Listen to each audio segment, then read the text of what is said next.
All right, today we're cracking open one of the most pivotal accounts ever written, the very last chapter of Matthew's Gospel. It's a story that kicks off with a sealed tomb, a real end of the line situation, but it wraps up with a message that literally reshaped the entire world. I mean, really think about it. Everything seemed totally finished. You've got Roman guards, a massive stone, an official seal. It was meant to be the final word. But was it? As we're about to see, the real story was just getting started.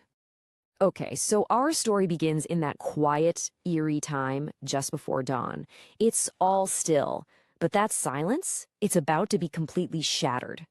So try to picture the scene, right? The Sabbath is over, it's barely light outside, and two women, Mary Magdalene and the other Mary, are just going to look at the tomb. And then, bam, everything happens at once. The ground starts shaking like crazy, a violent earthquake, and at that exact moment, an angel of the Lord comes down from heaven. And check out the pure authority in what this angel does. He doesn't hesitate. He comes down, walks right up to the tomb, rolls back this massive stone, a stone that would have taken a bunch of strong men to even budge, and then he just sits on it. This isn't just showing up. This is a massive statement of absolute divine control. So how did this angel look? Well, the text says his appearance was like lightning, and his clothes were just brilliant white, like snow. Now, for these battle-hardened Roman guards, this was just too much. This supernatural sight completely short-circuited them. They were so terrified that they just froze, shook, and basically became like dead men, totally paralyzed. Okay, so with the professional soldiers completely out of commission, the angel turns his attention to the women. And right here, this is where the entire story pivots. It all comes down to the message he's about to deliver. And the first words out of his mouth are absolutely crucial. Do not be afraid. See what he does there? He immediately separates the women's experience from the guards. He speaks right to their fear. The soldiers were basically judged by this divine presence, but the women, they get reassurance. It sets a totally different tone for everything that's about to follow. And then comes the line. The absolute central claim of this entire chapter, and you could argue of the entire Christian faith. It's delivered so simply, like a matter of fact. He is not here. He has risen. And the angel immediately adds that key phrase, just as he said. This grounds this unbelievable, impossible event in a promise that was already made. Now, what happens next is so important. This message isn't just something to be, passively believed. It's meant to be verified and then shared. The angel gives this really clear two-part instruction. First, an invitation. Come and see the place where he lay. Go check the evidence for yourselves. And second, a command. Go quickly and tell his disciples. Tell them he's risen and that he's going ahead of them to Galilee. That's where they'll see him. So now the women are on the move. They are literally running from the tomb, filled with this absolutely world-changing message for the disciples.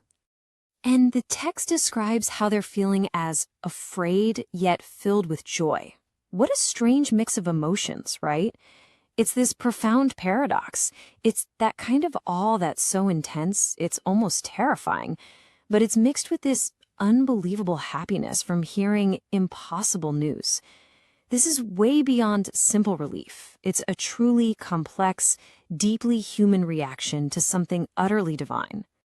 And get this, as they're running, completely overwhelmed by this emotional cocktail of fear and joy, the very person at the center of it all just appears to them. And it's so simple, so understated. Not some grand, flashy appearance, but suddenly there's Jesus, right there on the road with them, with a simple word, greetings. See the pattern here? Just like the angel, the first thing Jesus says is, do not be afraid. He calms their fears, and then, right away, he reinforces the angel's command. Go and tell my brothers to go to Galilee. There they will see me. So the message isn't just confirmed once, it's now doubly confirmed straight from the source.